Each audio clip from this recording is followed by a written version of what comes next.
अस्सलामुअलैकुम, आप देख रहे हैं डायरेक्ट लाइन। मैं हूं जवेरिया जैद। नाज़रीन, एक नए हफ्ते का आगाज़ हुआ है और आज के दिन एक अहम डेवलपमेंट भी रही है। प्रोग्राम का आगाज़ इसी से करेंगे। आज सबसे पहले जो हम बात करेंगे वो करेंगे हुकूमत और पीटीआई के दरमियान होने वाले मुज़ाकरात के हवाले से। आपको बताएं कि हुकूमत और पीटीआई दोनों के दरमियान मुज़ाकरात का पहला दौर ख़त्म हो गया है। दोनों मुज़ाकराती कमेटियों ने बातचीत जारी रखने पर इत्तफ़ाक़ किया है और आइंदा इजलास 2 जनवरी को होगा। आज के मुज़ाकराती दौर में हुकूमत के साथ और पीटीआई के 3 अरकान शरीक हुए। बड़ी पॉजिटिव माहौल में गुफ्तगू हुई और इजलास का एलामिया भी जारी कर दिया गया। कहा गया है कि हुकूमत और अपोजिशन का मिल बैठना जमहूरियत को मजबूत बनाएगा और तवक्को ये की जा रही है कि मुज़ाकरात के अच्छे नताइज निकलेंगे। क्या वाकई ऐसा होगा? अपने पैनल की राय इस पे जानेंगे। दूसरी, सदर और वज़ीर आज़म की मुलाकात हो चुकी है। क्या वाकई पंजाब में पावर शेयरिंग होने जा रही है या कुछ और? इस सवाल का जवाब जानने की भी कोशिश करेंगे। आज के डिस्कशन के लिए मेरा पैनल मेरे साथ मौजूद है। अपने का मैं आपसे तारुफ करा देती हूँ।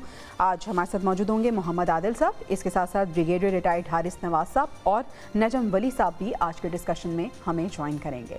ब्रिगेडियर साहब, गुफ्तगू का आगाज़ आपसे करती हूँ। बिलाखिर आज हमने देखा कि हुकूमत और पीटीआई के दरमियान जो मुज़ाकरात का पहला दौर है वो ख़त्म हो गया है और ये भी कहा जाता है कि जो मुज़ाकरात हैं वो जमहूरियत का हुस्न है। आपको लगता है कि मिल बैठना हुकूमत का और अपोजिशन का जमहूरियत को मजबूत बनाएगा और क्या जो मसाइल हैं वो हल होते हुए नज़र आ रहे हैं आपको? लेकिन जवेरिया, मैं हमेशा ये बात करता हूँ टेलीविजन पे कि it is very very important कि जो भी मुज़ाकरात हैं, जितनी जंगें अजीम हुई हैं, पहली जंग अजीम, दूसरी जंग अजीम, जो भी होता है, ultimately you have to sit across the table and negotiate. और ये जिम्मेदारी जनरली जो हुकूमत की होती है कि उनको पॉलिटिकल स्टेबिलिटी के लिए अगर तहफ़्फ़ुज़ात हैं अपोजिशन की तो उनको कॉल दें, बैठें, मुज़ाकरात करें और उसके बाद दोनों तरफ से एक अच्छे माहौल में गुफ्तगू की जाए। लेकिन एक पॉलिटिकल पार्टी की प्रॉब्लम थी कि कि नहीं, हमने मुज़ाकरात करने हैं तो एस्टैब्लिशमेंट से करने हैं। Establishment is not at all interested to talk to any political party. देश से आपके पॉलिटिकल डिफरेंसेस हैं तो पॉलिटिकल पार्टी से आपस बैठ कर डिसाइड कर, जो अब फाइनली उनको समझ आ गई है। और एक और अच्छी बात यह है कि दोनों की मुलाकात जो हुई है वो बहुत अच्छे माहौल में हुई है।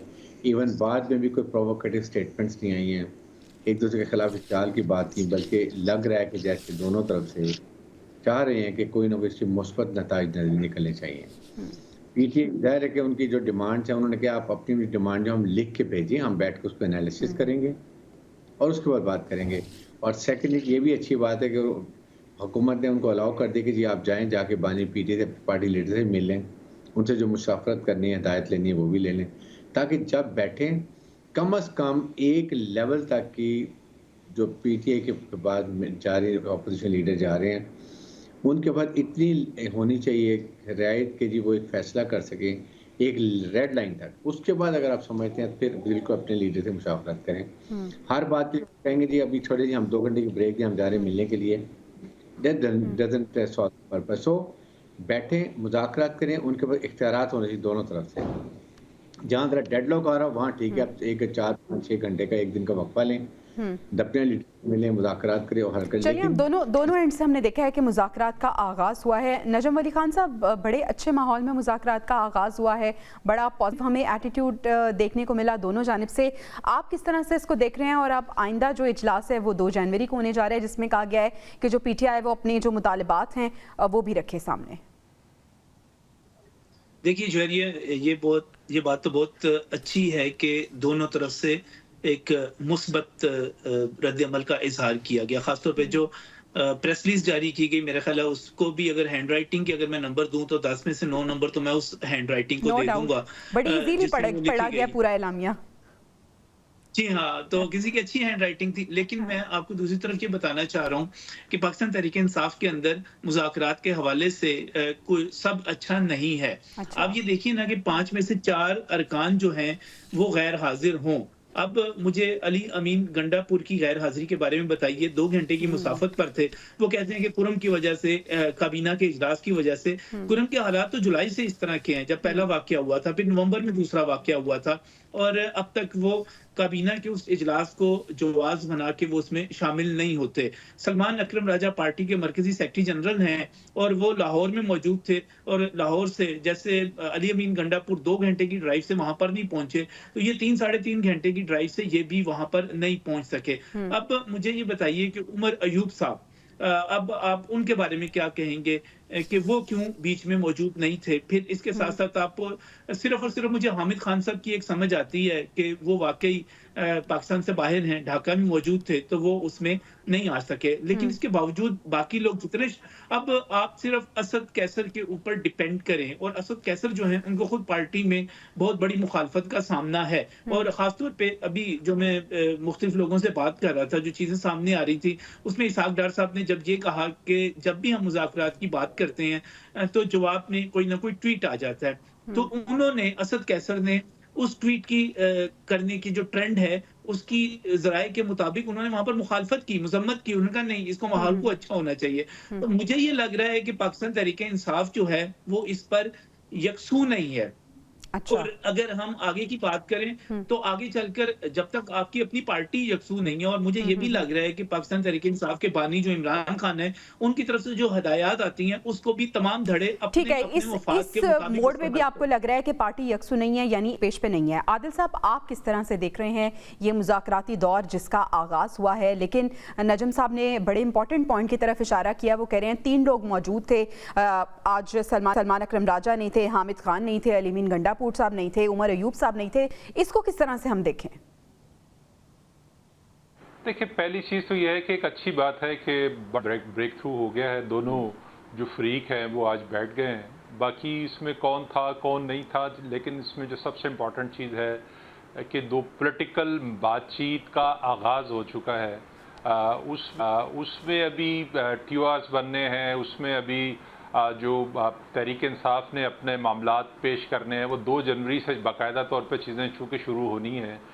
उसमें देखते हैं कि मामलात आगे कैसे बढ़ते हैं, कि तहरीक इंसाफ कौन कौन से मुतालबात, चूँकि अभी तक तो जो लगता है कि तहरीक इंसाफ अपनी उन मुतालबात से जो है पीछे नहीं हटी है। वो अभी चाहती है कि वो इमरान खान समेत तमाम जो पॉलिटिकल कैदी हैं उनकी रिहाई वो चाहती है, और जो जुडिशल कमीशन है 9 मई के हवाले से या 26 नवंबर के हवाले से, तो अब बातचीत की टेबल पे जब चीज़ें आएंगी और उसमें देखना होगा कि हुकूमत किस हद तक तहरीक इंसाफ के लिए जो है वो कोई रिलीफ निकाल सकती है। रिलीफ इस सेंस में बात कर रहा हूँ कि जो उनके खिलाफ केसेस है वो तो जाहिर सी बात है वो तो अभी अदालतों में मामला। एक तरफ उनके ऊपर तहरीक इंसाफ के ऊपर जो है वो तलवार लटक रही है, उन केसेस की फैसला होने जा रहा था। आज भी 190 मिलियन का जो फैसला महफूज सुनाना था, लेकिन अब वो 6 जनवरी पे चला गया है।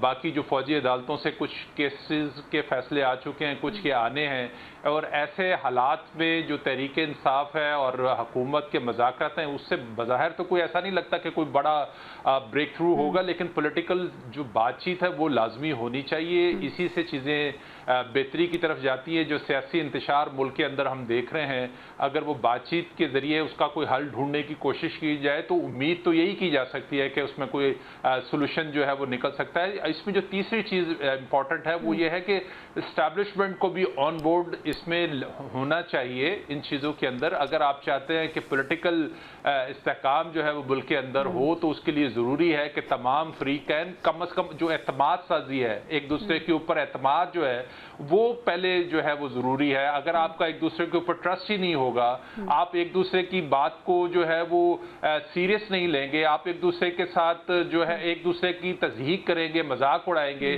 तो उसमें फिर आप सीरियसनेस बहुत ज़रूरी है, ट्रस्ट बहुत ज़रूरी है। ब्रिगेडियर रिटायर्ड हारिस साहब, आज हमने देखा कि उमर अयूब साहब ने ये कहा है कि हुकूमत की नीयत को भी हम जज करेंगे, क्योंकि हुकूमत की नीयत पे भी शक किया जा रहा है। देखिए बात ये है कि जब 2 जनवरी को बैठेंगे, आज तो एक फॉर्मल सी मीटिंग थी, they want it and term जो कि आप अपने जाय मुतालबात क्या रखते हैं। तो जब जनवरी को पूरे दोनों साइड्स पूरी कंप्लीट बैठेंगे, आई एम श्योर उससे पहले ये अपने जो भी नकात हैं वो हुकूमत को भेजेंगे, हुकूमत को स्टडी कर लेगी एंड इट कम। लेकिन एक ये होना चाहिए कि इसका पॉजिटिव कहीं ना कहीं थोड़ा बहुत भी आउटकम निकलेगा तो इससे माहौल सियासी बेहतर होगा। और इसके साथ ये जो अभी बात की जा रही है ना कि जी वो पार्टी ठीक है, आई डू एग्री कि उनको होना चाहिए, अगर नहीं में doesn't matter as long as 2 जनवरी को ये फुल बैठते हैं, बैठ के मुज़ाकरात करते हैं, डिस्कस करते हैं और अननेसेसरी जो प्रेस ब्रीफिंग है ना वो इनको उस वक्त अवॉइड करनी चाहिए। जब तक रोज़ाना की कोई ज़रूरत नहीं है, क्योंकि बात ये होती है कि एक स्पोक्स पर्सन डिटेल करें, सब बारी-बारी कभी कोई पार्टी का बोल रहा है, कभी कोई बोल रहा है, जी मिसअंडरस्टैंडिंग क्रिएट होती है। सो आपको चाहिए कि पीटी अपना एक स्पोक्स पर्सन डिटेल कर दे, जो निकले बाहर और आके अगर ज़रूरत पड़ती है वो भी पॉजिटिव बात करें। अगर डेडलॉक है तो ये वन कैन से पॉजिटिवली कि जी हम ये मुज़ाकरात कर रहे हैं, कुछ चीज़ें भी डिस्कशन हो रही फाइनलाइज, तो फाइनल हो जिसको बता दें। मिसाल के तौर पे अगर कहीं जल्दी ये डिसाइड हो जाए कि जो वो के लोग जो 144 सेक्शन के तहत गिरफ्तार हैं या माइनर केसेस में हैं, हुकूमत ने फैसला किया जी हमारी बात मान ली, उनको छोड़ देंगे या उनके लिए ज़्यादा रेजिस्ट नहीं करेंगे कोर्ट्स के अंदर, इस तरह की पॉजिटिव बातें ये नहीं करेंगे जी बिल्कुल ख़त्म हो गया। मैं देखिए अभी भी पीटी के जो मुज़ाकरात हैं जो डिमांड है बहुत टफ है। बानी पीटी को रिहा करो, I think it is going to be very difficult. Number 2 judicial commission, अब सजाएं हो गई हैं लोगों को, अब क्या जुडिशल की ज़रूरत है। और थर्ड ये है कि सियासी कैदी रिहा करें, ये है नेगोशिएबल, लेकिन डिस्कस करें, पॉजिटिव रखें और हुकूमत को भी चाहिए कि बिल्कुल अपना एक स्पोक्स पर्सन रखें। उनके वज़रा आके एक शुरू कर देते हैं, चैनल बोलना शुरू कर देते हैं, उससे भी माहौल ख़राब होता है। ये बात भी नहीं करनी चाहिए, नॉट द टाइम। ठीक है नजम साहब, इन मुज़ाकरात को हम किस तरह से देखें? एक तरफ मुस्बत माहौल में मुज़ाकरात हो रहे हैं, दूसरी तरफ अगर हम बात करें ये कहा जा रहा है हामिद रज़ा साहब की जानिब से कि हम मुज़ाकरात तो अच्छी नीयत से कर रहे हैं, लेकिन जो हमारे मुतालबात हैं सियासी असीरों की रिहाई, फिर बानी PTI की रिहाई, फिर जो उनके दीगर मुतालबात हैं 2 जनवरी को भी सामने आ जाएंगे, लेकिन कुछ वो हैं जो कि बिल्कुल अया हैं, वो हैं। दूसरी जानिब ख्वाजा आसिफ साहब कह रहे हैं कि जो 9 मई का मास्टरमाइंड है उसको सज़ा मिलेगी, इस तरह के बयानात भी। तो फिर हम इन मुज़ाकरात को किस तरह से देखें? देखिए, अगर आप 2 तरह से हम इसका तज्ज़िया कर सकते हैं। पहला तो एक तज्ज़िया बिल्कुल ही असूली और किताबी है कि मैं और आप इत्तफ़ाक़ करें कि गुफ्तगू होनी चाहिए, मुज़ाकरात होने चाहिए और सियासी क़ुव्वतें एक दूसरे को जो रिलीफ़ दे सकती हैं उनको देना चाहिए, आगे बढ़ना चाहिए ताकि मुल्क आगे इस्तेहकाम की तरफ बढ़े। लेकिन जब मैं दूसरी तरफ एक सहाफ़ी के तौर पे या एक कारकुन सहाफ़ी के तौर पे चीज़ों को देखता हूँ तो मुझे कुछ बहुत ज़्यादा पुरउम्मीद में नज़र नहीं आता। मुझे उम्मीद नज़र नहीं आती, उसकी कई वजूहात हैं। एक तो आपने कहा कि खुद हुकूमत की तरफ से अता तारड़ साहब जो कह रहे हैं या ख्वाजा आसिफ साहब जो कह रहे हैं कि बानी PTI को सज़ा होगी और 9 मई से उनका छुटकारा नहीं होगा, तो ये काफ़ी मेरे ख्याल है पाकिस्तान तहरीक इंसाफ के लिए टीजिंग होगा। मैं अभी शेख वकास अकरम की गुफ्तगू, तर्जमान तो वही है, जब उनकी गुफ्तगू सुन रहा था, उनकी जो प्रेस कॉन्फ्रेंस थी वो काफ़ी जहरीली थी और मेरा ख्याल है वो भी सबूताज इस किस्म की चीज़ें कर सकती हैं। इससे आगे बढ़ के मैं अभी आपने हामिद रज़ा साहब की बात की, साहबजादा हामिद रज़ा ने एक ट्वीट किया, उन्होंने कहा कि हमारा सबसे बड़ा मुतालबा ये है कि इमरान खान साहब की रिहाई, हमारा पहला और बुनियादी मुतालबा ये है। अब मैं जब इसको एक पॉलिटिकल एनालिस्ट के तौर पे देखता हूँ तो मुझे लगता है कि हुकूमत के पास ये ऑप्शन मौजूद ही नहीं है कि वो बानी PTI को रिहा कर सके या रिहाई में कोई किरदार अदा कर सके। इसमें और भी प्लेयर्स हैं क्योंकि मेरा ख्याल है कि इमरान खान का ज्यादा लेन देन जो है वो फौज के साथ चल रहा है, वो सियासी हुकूमत के साथ उतना लेन देन उनका बनता नहीं है नहीं, जिस हद तक वो फौज को टारगेट कर चुके हुए हैं और इस वक्त भी सिविल नाफरमानी से लेकर अस्करी मसनूआत की बाइकाट तक PTI जो है हमें अग्रेसिव नजर आती है। दूसरी तरफ मैं ये देखता हूँ कि हुकूमत अगर उनको कुछ नहीं दे सकती तो जवेरिया में देखना पड़ेगा कि पाकिस्तान तहरीक इंसाफ हुकूमत को क्या दे सकती है इसके जवाब में। ठीक है, दोनों एंड से देखना पड़ेगा कि गिवन पोजीशन में कौन कहाँ पे खड़ा है, कहाँ पे स्टैंड कर रहा है। आदिल साहब, अगर हम ऑप्शंस की बात करें तो आपको क्या लगता है कि हुकूमत के पास क्या क्या ऑप्शंस मौजूद हैं और हुकूमत किस तरह से डील करेगी? देखें, इसमें जो सबसे ज़्यादा जो कसूरवार मैं समझता हूँ वो तहरीक इंसाफ इस सेंस में है कि तहरीक इंसाफ ने बातचीत के आगाज़ में बहुत ताख़ीर कर दी, यानी कि बहुत सारे पानी जो है वो पुलों के नीचे से गुजर चुका है। अब बिल्कुल जिसे कहते हैं कि अपने आखिरी उस पर सारी चीज़ें, जो केसेस के फैसले हैं वो अपने आखिरी मरले में दाखिल हो चुके हुए हैं। जो 190 मिलियन जिसके बारे में ख्याल किया जा रहा है कि उनको जो है वो मैक्सिमम सज़ा जो है वो हो सकती है, इससे पहले जो केसेस थे वो तो एक जिसे कहते हैं कि आप कैंगरू कोर्ट्स की तरह एक फैसले जल्दबाजी में सुनाए गए और उसके नतीजे में बानी पीटीआई को रिलीफ मिल गया था, लेकिन 190 मिलियन का जो फैसला है वो उसमें उनको कोई रिलीफ मिलने के चांसेस आगे इतनी जल्दी नहीं होंगे। वो केसेस उसी तरह मुकम्मल प्रोसीजर के तहत हुए हैं और हाई कोर्ट में भी मुकम्मल प्रोसीजर के तहत ही उनको कोई जो है उनका केस आगे फर्दर होगा। तो हुकूमत के पास तो इस वक्त इसलिए कुछ नहीं है कि उनके जो पीटीआई है वो उसने ताखीर की है और मामला अब उनके ऊपर जो है ना काफी ज्यादा बिगड़ चुके हैं। तो हुकूमत बज़ाहिर तो कोई ऐसा रिलीफ नहीं दे सकती। ये कर सकती है कि आपको फैसिलिटेट कर सकती है कि आपके जो बानी के साथ मुलाकात करवा सकती है, जो आपकी पॉलिटिकल एक फिजा पैदा कर सकती है, पार्लियामेंट के अंदर एक पॉजिटिव माहौल जो है वो दे सकती है अपोजिशन को कि वो अपने जो मामलात हैं उसका खुलकर इजहार कर सके। लेकिन जो केसेस हैं उसमें तो हुकूमत का कोई रोल नहीं है। वो तो अदलिया उन मामलात को देख रही है और अदालती मामलात के जरिए ही या रिलीफ मिलना है या फिर सजा होनी है। बिल्कुल तो ऐसे ही ब्रिगेडियर साहब जिस तरह से आप बात कर रहे हैं कि हुकूमत के पास सिर्फ ये ऑप्शन मौजूद है कि हुकूमत फैसिलिटेट कर सकती है, क्या पाकिस्तान तहरीक इंसाफ के लिए ये काफ़ी होगा हुकूमत की फैसिलिटेशन? आई थिंक गवर्नमेंट के पास जो एक ऑप्शन है ना, जो माइनर केसेस है ना, ये this is a good gesture to create a best जो डिपोजिशन एनवायरनमेंट के लिए। 144 केसेस के जो बेचारे जो कि आम गरीब लोग जिनका ना लेना सिर्फ पार्टियों के लीडर की इंस्टिगेशन पे इश्तिहाल पे आके खड़े हो गए और वो पकड़े गए, ऐसे लोगों को छोड़ सकती गवर्नमेंट, कोई इशू नहीं है। आपको देखें, ये तो आज 1.5 साल पहले कर लेते, जो आज पीटीआई कर रही है वीक विकेट के ऊपर। Today PTI is on the weakest wicket, और आप जो नेगोशिएट वीक विकेट पे करते हैं तो फिर आपको डिसीजन वीक ही मिलते हैं। अगर ये 24 नवंबर को बांध गए होते तो still he could have been better position, bargaining position. आपकी वो जो होता है ना टायर में से गुब्बारे से हवा निकल चुकी हुई, इशू ये है कि जब आपने सब कुछ कर लिया, आपके रेंजर्स के लोग भी मर गए, पुलिस के मर गए, आपने अपना नुकसान कर लिया, 3-4 हज़ार कारकुन अरेस्ट हुए हैं, उनकी फैमिलीज का हाल देखें, कोई पूछने वाला नहीं है, कारकुनों के क्रॉस कर लिया, तो व्हाट हैव यू गेन? जो आपने डरा के एंड में क्या नेगोशिएटिंग, अगर पहले ही कर लेते आज से पहले, thing would have been better. हुकूमत को एज ए गुडविल जेस्चर पे आई स्टिल फील वो लोग जो बिल्कुल माइनर केसेस में हैं, जो अभी के स्टेजेस में हैं, जिनकी इन्वेस्टिगेशन हो रही है, उनको हेल्प दे के कम से कम PT can tell our people, देखो जी हमने आपको कैदियों को आज़ाद करा लिया, कारकुनों को छुड़वा लिया। इस पे भी बहुत बड़ी रिलीफ होगी कि पीटीआई के लिए, और ये हुकूमत की एक अच्छा जेस्चर होगा पीटीआई के लिए। तो हालात को साजगार करने के लिए ऐसी अगर 1-2 इनिशिएटिव ले ली जाए, देयर इज नो हार्म। आप बाकी जो पीटीआई के cases, they will have to go and fight their case in the courts, और जुडिशियल कमीशन मेरे नहीं ख्याल पॉसिबल होगा। ये दो चीजें, ये एक है जो इनके गवर्नमेंट का लेवल है। ठीक है नजम अली खान साहब, अब सवाल अभी है कि 2 जनवरी को जो मुतालबात की फहरिस्त पाकिस्तान तहरीक इंसाफ ने पेश करनी है, उस फहरिस्त को बनाने से पहले क्या पाकिस्तान तहरीक इंसाफ को ये मद्देनजर रखना चाहिए कि स्ट्रॉन्गेस्ट पोजीशन में नहीं है, वीकेस्ट पोजीशन में इस वक्त वो मौजूद है, और उसके अकॉर्डिंग ही उन्हें अपनी जो मुतालबात की फहरिस्त है वो बनानी है?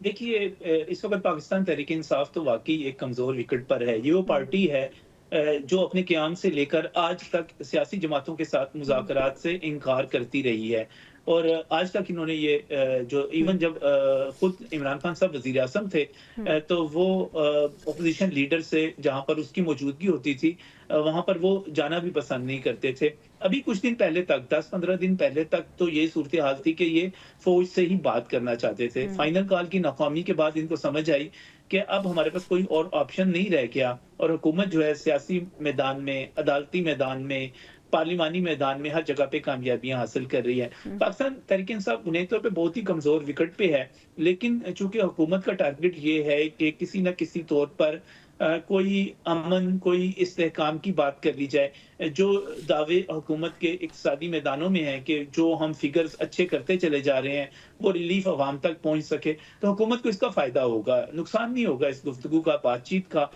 यकीनी तौर पर वो इसके जरिए टाइम गेन करेंगे, और जब टाइम गेन करेंगे तो इसके बाद वो अपनी जितनी पॉलिसीज उनको इम्प्लीमेंट करते हुए आगे बढ़ सकेंगे। वरना पाकिस्तान तहरीक इंसाफ ने कभी भी सुकून का सांस नहीं लेने दिया, चाहे वो 2014 के धरने हों, चाहे ये मौजूदा सूरत हाल हो, चाहे वो SCO कॉन्फ्रेंस का मौका हो, तो वो नहीं करने देते। तो कमजोर इसमें फायदा इस वक्त दोनों का ही है। अगरचे दोनों एक दूसरे को, मैं ये पहले भी कह चुका हूँ कि नहीं दे सकते कुछ, लेकिन इसके बावजूद दोनों का इसमें फ़ायदा है। दोनों अपने लिए रिलीफ़ चाहते हैं, वक़्त गुज़ारना चाहते हैं, और मेरा नहीं ख़्याल कि पाकिस्तान तहरीक-ए-इंसाफ़ जो है अपने कारकुनों की रिहाई पर मुतमईन हो सकती है। वो उनका टारगेट सिर्फ़ और सिर्फ़ बानी पीटीआई को मिलने वाला रिलीफ़ है। ठीक है, वो मिलेगा पाकिस्तान तो तहरीक रिलीफ़ इंसाफ का जो होगा। टारगेट है वो पीटीआई की रिहाई है या बानी पीटीआई को मिलने वाला रिलीफ है।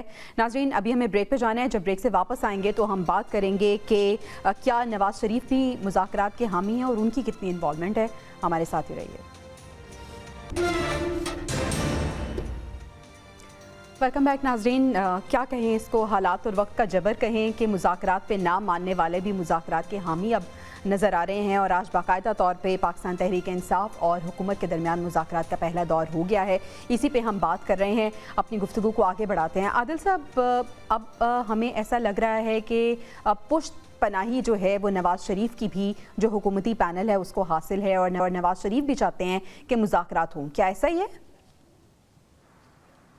देखिए, नवाज शरीफ जो है वो सियासी सोच रखने वाली शख्सियत हैं और उन्होंने मुश्किल से मुश्किल हालात में भी जो है बातचीत के दरवाजे जो है कभी बंद नहीं किए। मुशर्रफ दौर में उनके ऊपर हाईजैकिंग केस बना, वो अंदर गए, लेकिन उनकी बातचीत बाहर चलती रही और उसके नतीजे में वो बेशक जिलावतनी काटनी पड़ी। लेकिन एक पॉलिटिकल सोच जो है वो इसके लिए ज़रूरी है कि आप रास्ते जो सियासी रास्ते हैं उनको बंद नहीं किया जाता। अब आप देख लें कि वो उसके बाद जितने मुश्किल सूरत हाल बनी है, उनकी जो बातचीत है वो चलती रही है। एस्टैब्लिशमेंट ने उनको बहुत टफ टाइम दिया, लेकिन उसके बावजूद जहां पे उनको ज़रूरत महसूस हुई उन्होंने एस्टैब्लिशमेंट को बहुत सारे मौक़ों पर रिलीफ भी दिया, और जिसका गिव एंड टेक के बगैर तो चीज़ आगे चल ही नहीं सकती। सियासत नाम ही जो है वो गिव एंड टेक का है। तो मेरे ख्याल में तो नवाज शरीफ जो है इस बातचीत को और पॉलिटिकल एंगेजमेंट को इनकरेज करेंगे और उनको करना भी चाहिए, क्योंकि वो खुद इस सारे मराहल से, इन सारी मुश्किलात से गुजर के गए हैं। तो मेरा ख्याल है जो तहरीक इंसाफ है उसको नवाज शरीफ से कम ये चीज़ तो सीखनी चाहिए थी कि उन्होंने मुशर्रफ दौर में एक मुश्किल टाइम गुजारा, 2018 में एक मुश्किल टाइम गुजारा, वो जेल के अंदर थे, उनको सजा हो गई थी, लेकिन उसके बावजूद वो बातचीत के जरिए बाहर चले गए, अपने मसाइल को उन्होंने हल किया। तो बात में दूसरी चीज़ ये है कि जो इस पे जो सबसे ज़्यादा दारोमदार है वो इमरान खान की सोच के ऊपर ज़्यादा है कि वो किस तरह से इस बातचीत को लेते हैं और कितना स्पेस देते हैं अपने रहनुमाओं को, जो मुज़ाकराती टीम है उसको, कि वो बातचीत को बढ़ा सकें। उसमें किस हद तक, अगर तो उन्होंने अपनी ज़ात तक इस बातचीत को जो है महदूद रखा तो फिर तो उसको तहरीक इंसाफ को इसमें से कुछ नहीं मिलेगा। लेकिन अगर उन्होंने इमरान खान ने अपनी ज़ात को माइनस करके और जो पार्टी की बका है उसको फोकस किया तो फिर हो सकता है बड़े सेल्फ ओरिएंटेड हैं। बड़ा मुश्किल लग रहा है आदिल साहब कि ऐसा हो।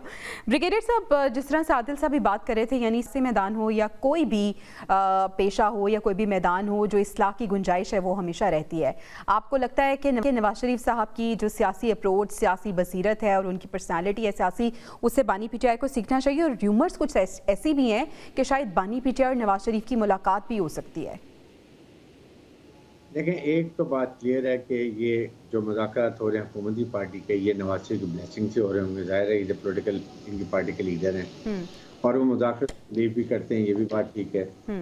बात ये है कि दूसरी साइड प्रॉब्लम ये है कि यहाँ पर एक किस्म की डिक्टोरियल वो पार्टी है जिसमें decision rest only with one person, that is Imran Khan. मुसाफरात का जितने लोग जाते हैं, जो बानी पीटीआई कहते हैं वो उसके ऊपर अमल करते हैं। He doesn't listen to anyone. यहाँ पर ये डिफरेंस, जमहूरियत में आपकी जो मुशावरती कमेटी होती है, आपकी जो पॉलिटिकल लोड है, आपका प्रेसिडेंट है, आपका प्राइम ये जनरल सेक्रेटरी हैं, प्रोविंशियल प्रेसिडेंट जनरल सेक्रेटरी हैं, आप उनसे मुशावरत करें and reach to certain conclusion. जहाँ आपका नुकसान कुछ और है, पार्टी कुछ और, फिर कंसेंसस क्रिएट करें विद आर्गूमेंट्स एंड लॉजिक के साथ। यहाँ पर ये प्रॉब्लम है। इसलिए इस वक्त बानी पीटीआई को चाहिए कि इस मुज़ाकराती टीम को कुछ पावर्स दें कि आपने यहाँ तक ये लिमिट है, इसमें जो डिसीजन होता है आप कर लें, डोंट आस्क। बट इससे ऊपर जब आता है then big a break, come and talk to me and I will discuss it out. जो उनके पास बहुत अच्छी टीम है, जो PMLN की टीम जो आ रही है हुकूमती पार्टी की, सारे उसमें वो हैं जो गुड नेगोशिएटर हैं। साहबदार को देख लें, परवेज अशरफ को देख लें, इस वक्त नावला बहुत पॉजिटिव सियासत कर रहे हैं हमेशा, मैंने नहीं देखा कभी वो प्रोवोकेटिव स्टेटमेंट देते हुए, वो अच्छी बात कर रहे हैं, ये लोग हैं। इसलिए इस मौके का फायदा उठाना चाहिए पीटीआई को। PTI is on the receiving end. ठीक है, आपको लगता है कि पीटीआई को इस मौके का फ़ायदा उठाना चाहिए। नजम वली साहब, ये भी कहा जा रहा है कि जो नवाज शरीफ साहब हैं उन्होंने शहबाज शरीफ साहब को नाम दिए थे, जो मुज़ाकराती कमेटी तश्कील दे दी गई है, ख़ासतौर पे जो 3 नाम वाजे किए गए हैं, राना सनाउल्लाह साहब, इरफान सिद्दीकी साहब और इसहाक डार का नाम, बेसिकली ये नवाज शरीफ साहब नहीं दिए में।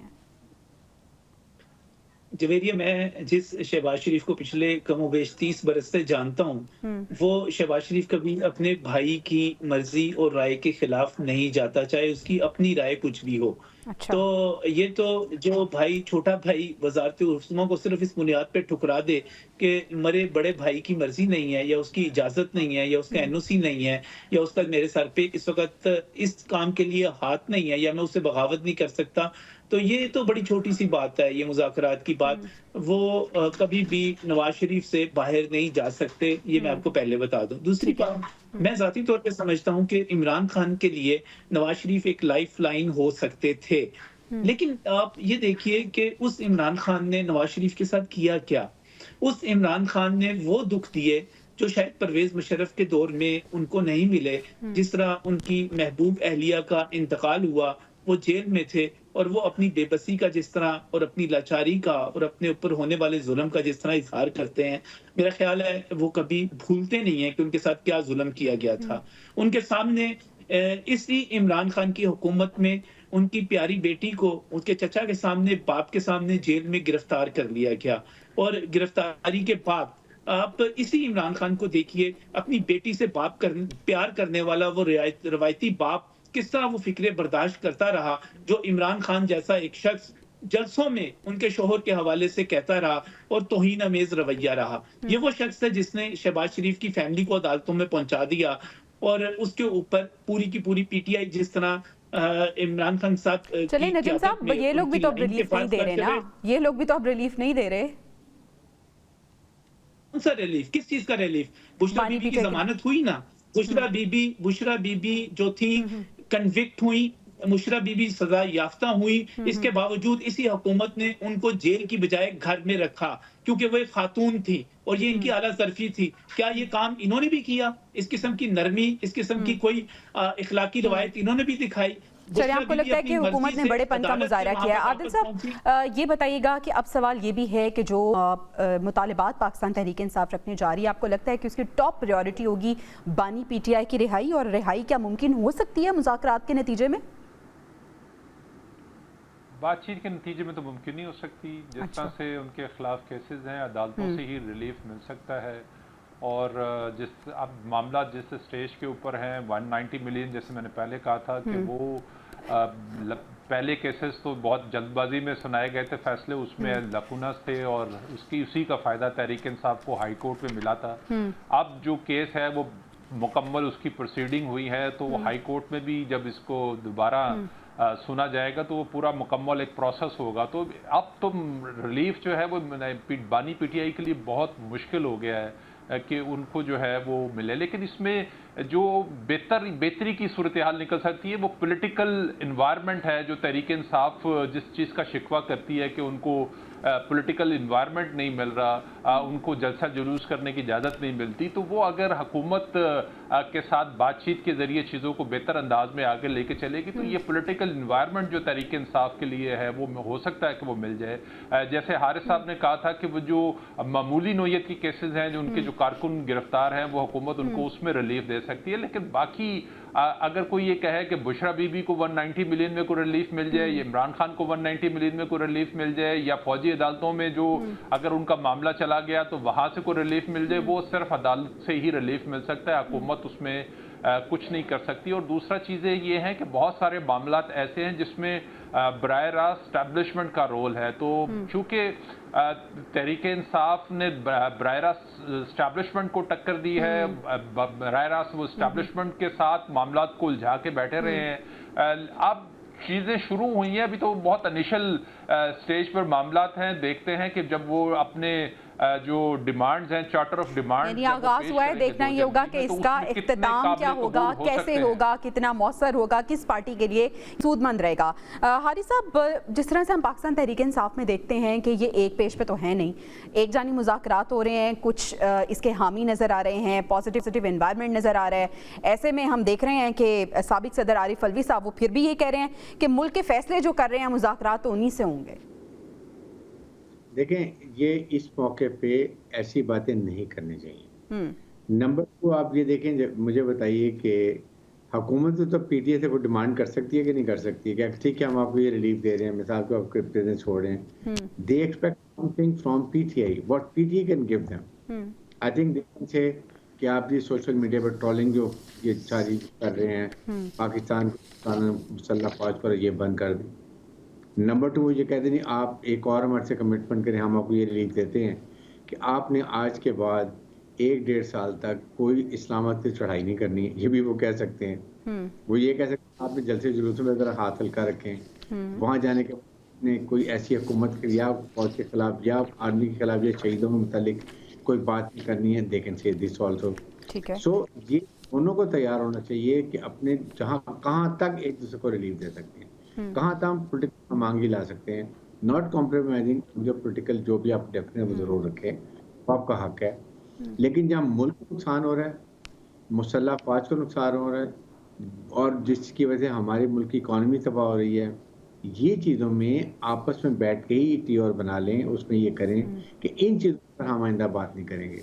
मेरे ख्याल में इस तरह माहौल साजगार हो जाएगा और इससे आने के लिए जो भी रिलीफ मिलती है, चाहे केस ठीक है, यानी कुछ और हो ना हो, लेकिन इन मुज़ाकरात से एक पॉलिटिकल एनवायरनमेंट तो क्रिएट होगा और एक पॉजिटिविटी जो है, पॉजिटिव एनर्जी ज़रूर मिलेगी। नाज़रीन, अभी हमें ब्रेक पे जाना है, ब्रेक से वापस आएंगे तो एक बड़ी इंपॉर्टेंट मुलाकात की बात करेंगे जो हुई है वज़ीर आज़म शहबाज शरीफ और सदर मुमलिकत के दरमियान। Stay with us.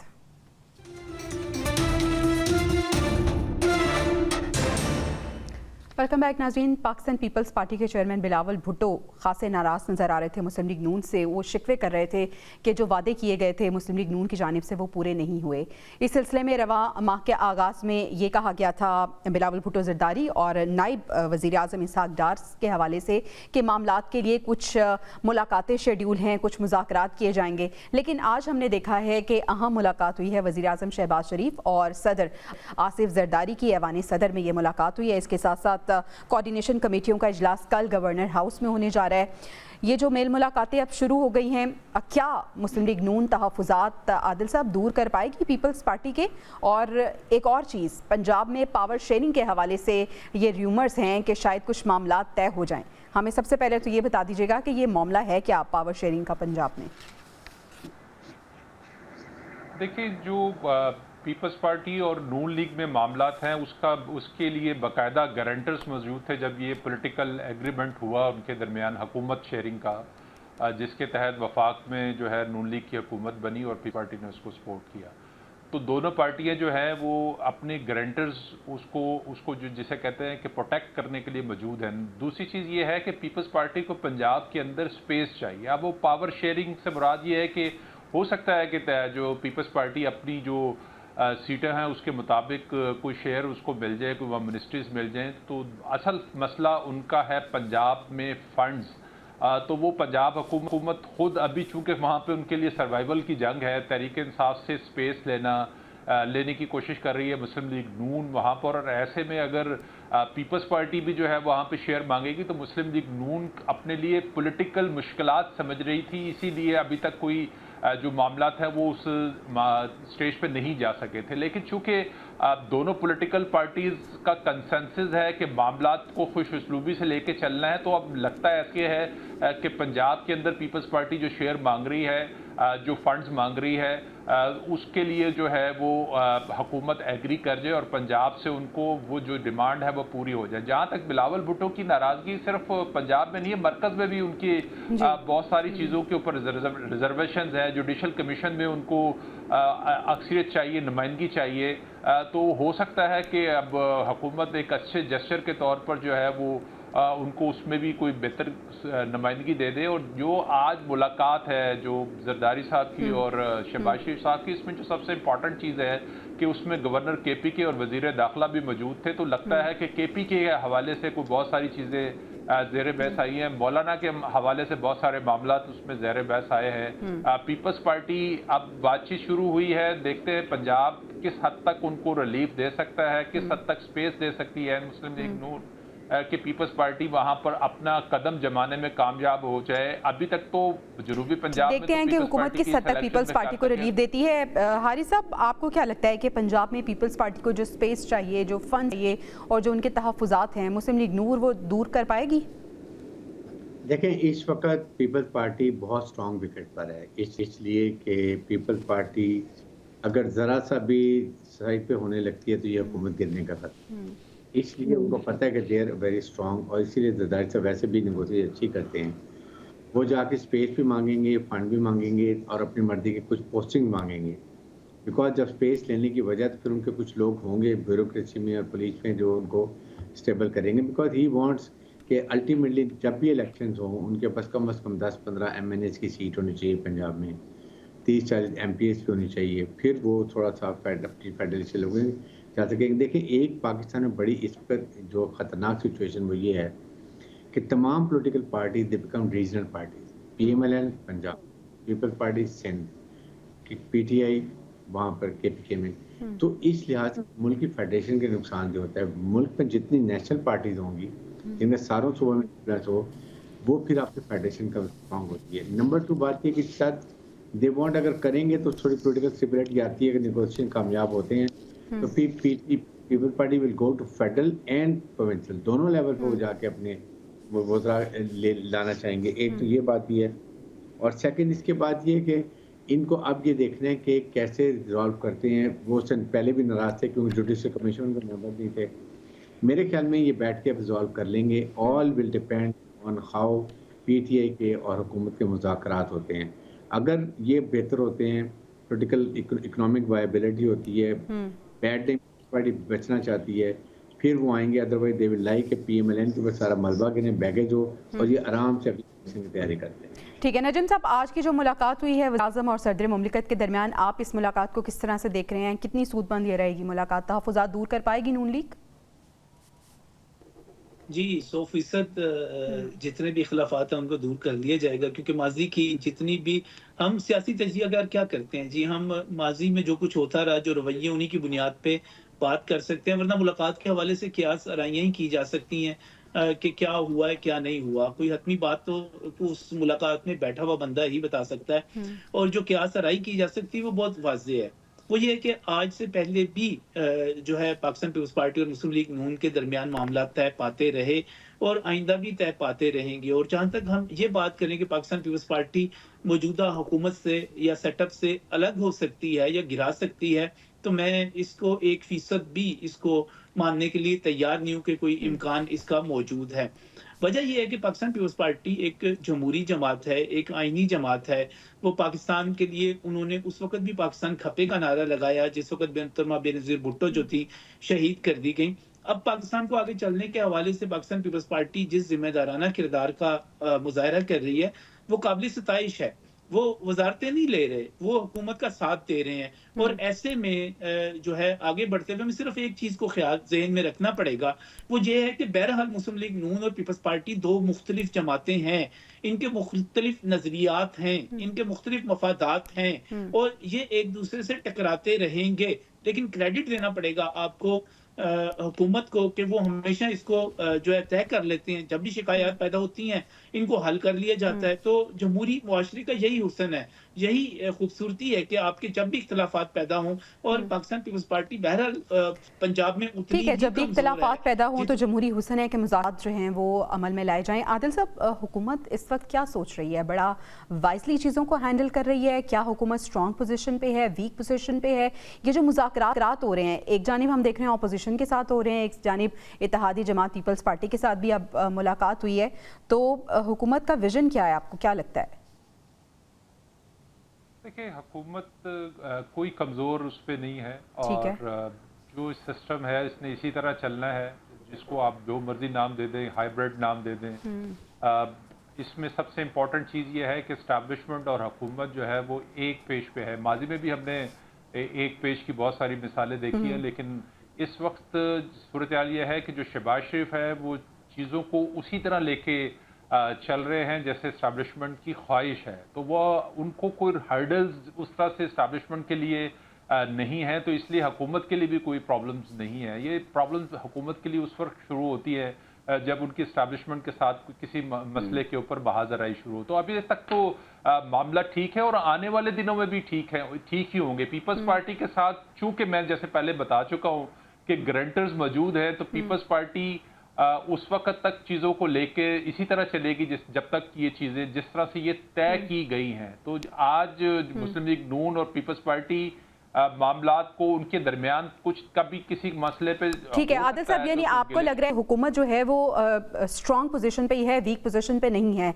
Brigadier retired Haris Nawaz साहब, आपसे जानना चाहूंगी कि पीपल्स पार्टी की पोजीशन आपको क्या लगती है? शॉर्ट आंसर दीजिएगा। Peoples party is very strong, इसलिए कि they know they hold the key, lever उनके हाथ में है। ठीक। इसलिए इस वक्त जो शराइत वो रखेगी, अगर मजबूरन भी पीएमएलएन को मानना पड़ेगा, इनको नहीं कर सकते, इसलिए इस वक्त सबसे स्ट्रॉन्ग पोजीशन जो है ना मुस्लिम पार्टी। ठीक है। और नजम वली साहब, आपको क्या लगता है कि पीपल्स पार्टी को मना लेना और उनकी जो नाराजगी है वो हुकूमत मोल नहीं ले सकती, इसी वजह से अब मुलाकात हो रही है और मुज़ाकरात भी होंगे और आगे बढ़ेगी ये बात? देखिए जब तक आसिफ जरदा है तब तक जो है फहम और फरासत को रास्ता मिलता रहेगा। और उसके बाद बिलावल भुट्टो जरदारी भी मैं समझता हूँ कि अपने वालिद की ईमा पर ही खेलते हैं और बहुत अच्छा खेलते हैं, और पीपल्स पार्टी को अपने मफादात के लिए खेलना भी चाहिए। तो ये चीजें इसी तरह चलती रहेंगी। और सबसे बड़ी बात यह है कि इस वक्त हुकूमत मजबूत है। इस वक्त पाकिस्तान तहरीक इंसाफ भी हुकूमत के साथ मुज़ाकरात करने पर मजबूर है। एस्टेब्लिशमेंट के साथ हुकूमत, वज़ीर आज़म खुद जो है बहुत ज्यादा कंफर्टेबल पोजीशन में है। इत्तेहादी जमात जो है उसको कोई बड़ा शिकवा नहीं है, छोटे मोटे शिकवे हैं, कुछ पावर शेयरिंग चाहिए, कुछ फंड्स चाहिए, कुछ चीजें चाहिए, अकोमोडेशन चाहिए। तो वो भी हुकूमत तो उनको यहाँ तक ऑफर करती है कि आप आएं और वजारतें लें, हमारे साथ वजीर बने। तो मेरा नहीं ख्याल कि हुकूमत के पास कोई कमी है कि वो पीपल्स पार्टी को सेटिस्फाई कर सके। ठीक है, यानी कबूलियत हाथ हुकूमत के सर पे है और हुकूमत इस वक्त स्ट्रॉन्ग पोजीशन पे नजर आ रही है, इसी वजह से पीटीआई भी मुज़ाकरात चाहती है और हम देख रहे हैं कि पीपल्स पार्टी के साथ भी हुकूमत की मुलाकात हो रही है और मुज़ाकरात हो रहे हैं। नाज़रीन, आज के लिए इजाज़त दीजिए, आपसे कल मुलाकात होगी। अल्लाह निगहबान।